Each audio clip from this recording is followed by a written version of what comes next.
നമസ്കാരം.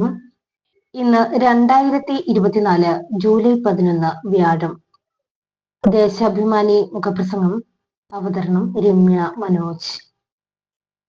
കേരളത്തിന് അഭിമാനമായി വിഴിഞ്ഞം തുറമുഖം. LDF സർക്കാരിന്റെ വിട്ടുവീഴ്ചയില്ലാത്ത വികസന കാഴ്ചപ്പാടിന് മറ്റൊരു പൊൻതൂവലായി വിഴിഞ്ഞം അന്താരാഷ്ട്ര തുറമുഖം. ആദ്യ ചരക്ക് കപ്പൽ വ്യാഴാഴ്ച തീരത്തെടുക്കുന്നത് കേരളത്തിന് അഭിമാന മുഹൂർത്തമാണ്. ഇന്ത്യയിലെ ആദ്യത്തെ ട്രാൻസ്ഷിപ്മെന്റ് തുറമുഖമാണ് വിഴിഞ്ഞം. സെമി ഓട്ടോമേറ്റഡ് കണ്ടെയ്നർ തുറമുഖം ഒക്ടോബറിൽ കമ്മീഷൻ ചെയ്യുമെന്ന തുറമുഖ മന്ത്രി VN വാസവന്റെ പ്രഖ്യാപനം ആഹ്ലാദത്തോടെയാണ് കേരളം എതിരേൽക്കുന്നത്. ഇന്ത്യയിലെ മറ്റൊരു തുറമുഖത്തിനും അവകാശപ്പെടാനാകാത്ത വികസന മുന്നേറ്റമാണ് ഇവിടെ ഉണ്ടാകാൻ പോകുന്നത്. അത് കേരളത്തിന്റെ സമ്പദ്ഘടനയിലും വികസനത്തിലും നിർണായകമാകും. അന്താരാഷ്ട്ര ചരക്ക് നീക്കത്തിൽ മാത്രമല്ല, വ്യവസായം, ടൂറിസം രംഗത്തും കുതിച്ചുചാട്ടത്തിന് വിഴിഞ്ഞം വഴിവെക്കും. കൂറ്റൻ ആഡംബര കപ്പലുകൾക്ക് എത്താനുള്ള പ്രത്യേക പാതയും ഒരുക്കുന്നുണ്ട്. 4 ഘട്ടത്തിലായാണ് തുറമുഖ നിർമ്മാണം.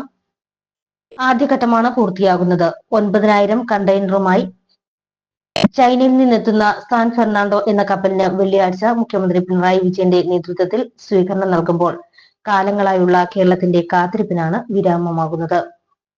നൂറ്റാണ്ടുകൾ പഴക്കമുള്ള തുറമുഖത്തിന്റെ വികസനത്തിനായി നീണ്ട നാളത്തെ മുറവിളികൾക്കൊടുവിൽ 2015 തുടക്കം കുറിച്ചത്. UDF സർക്കാരിന്റെ അവസാന കാലത്ത് അദാനി ഗ്രൂപ്പിന് കരാർ നൽകിയതൊഴിച്ചാൽ മറ്റൊന്നും നടന്നില്ല. കഴിഞ്ഞ 8 വർഷത്തെ LDF സർക്കാരിന്റെ നിരന്തര ശ്രമത്തിന്റെ ഫലമാണ് തുറമുഖം യാഥാർത്ഥ്യമാകുന്നത്.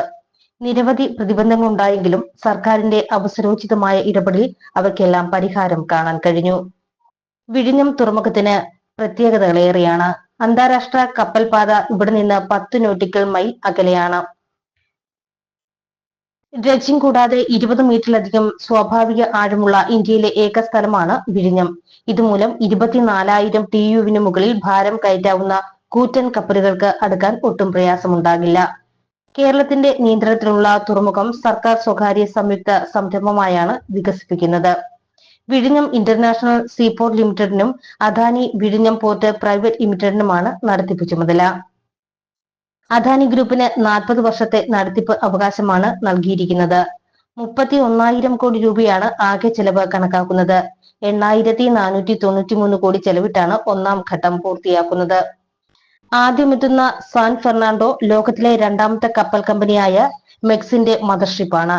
ഇതിലെത്തുന്ന നിരവധി കണ്ടെയ്നറുകൾ ഇറക്കി വെള്ളിയാഴ്ച വൈകിട്ട് തിരിച്ചുപോകും. ഇതിൽ 400 കണ്ടെയ്നർ ഇറക്കാൻ തുറമുഖത്ത് ഒരുക്കിയിട്ടുള്ള സൗകര്യം പ്രയോജനപ്പെടുത്തും. കൊൽക്കത്ത, മുംബൈ തുറമുഖത്തേക്കുള്ള കണ്ടെയ്നറാണ് ഇറക്കുന്നത്. ഇത് അങ്ങോട്ട് കൊണ്ടുപോകാനുള്ള വാണിജ്യ കപ്പലുകളും അടുത്ത ദിവസം വിഴിഞ്ഞത്തെത്തും. വെള്ളിയാഴ്ച സ്വീകരണത്തിന് ശേഷം 3 മാസത്തെ ട്രയൽ റണ്ണാണ്. ഇതിനിടയിൽ നിരവധി കപ്പലുകൾ തുറമുഖത്തെത്തി തിരിച്ചുപോകും. ഇന്ത്യയുടെ അന്താരാഷ്ട്ര വ്യാപാരത്തിന്റെ കവാടമായി മാറുകയാണ് വിഴിഞ്ഞം.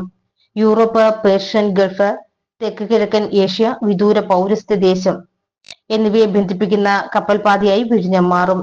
തിരുവനന്തപുരം വിമാനത്താവളത്തിൽ നിന്ന് 16 കിലോമീറ്റർ മാത്രമാണ് തുറമുഖത്തേക്കുള്ളത്. റെയിൽ തുരങ്കപാതയും വിഴിഞ്ഞത്തേക്കുണ്ടാകും. ഇന്ത്യയുടെ അന്താരാഷ്ട്ര ചരക്ക് നീക്കത്തിന്റെ 50% വിഴിഞ്ഞത്തേക്ക് മാറുമെന്നാണ് കണക്കാക്കുന്നത്. നിലവിൽ കൊളംബോ, ദുബായ്, സിംഗപ്പൂർ എന്നിവിടങ്ങളിൽ നടക്കുന്ന ഇന്ത്യയുടെ ട്രാൻസ്ഷിപ്മെന്റിൽ വലിയൊരളവോളം വിഴിഞ്ഞത്തേക്ക് മാറും. വിദേശ തുറമുഖങ്ങളിൽ ദിവസങ്ങളോളം കാത്തു നിൽക്കേണ്ടതില്ലെന്നു മാത്രമല്ല, കോടിക്കണക്കിന് രൂപയുടെ വിദേശ നികുതി ലാഭവും ഉണ്ടാകും. തുറമുഖം പൂർണ്ണ രൂപത്തിലായാൽ നിരവധി മദർഷിപ്പുകൾക്ക് ഒരേ സമയം നങ്കൂരമിടാനാകും. ഇങ്ങനെ കേരളത്തിന്റെ വികസന കുതിച്ചുചാട്ടത്തിന് കാരണമാകുന്ന തുറമുഖമാണ് സജ്ജമാകുന്നത്. മലയാളികളുടെ അഭിമാനമായി ഈ തുറമുഖം തലയുയർത്തുമെന്നതിൽ സംശയമില്ല. ദേശാഭിമാനി മുഖപ്രസംഗം ഇവിടെ പൂർണ്ണമാകുന്നു. നന്ദി, നമസ്കാരം.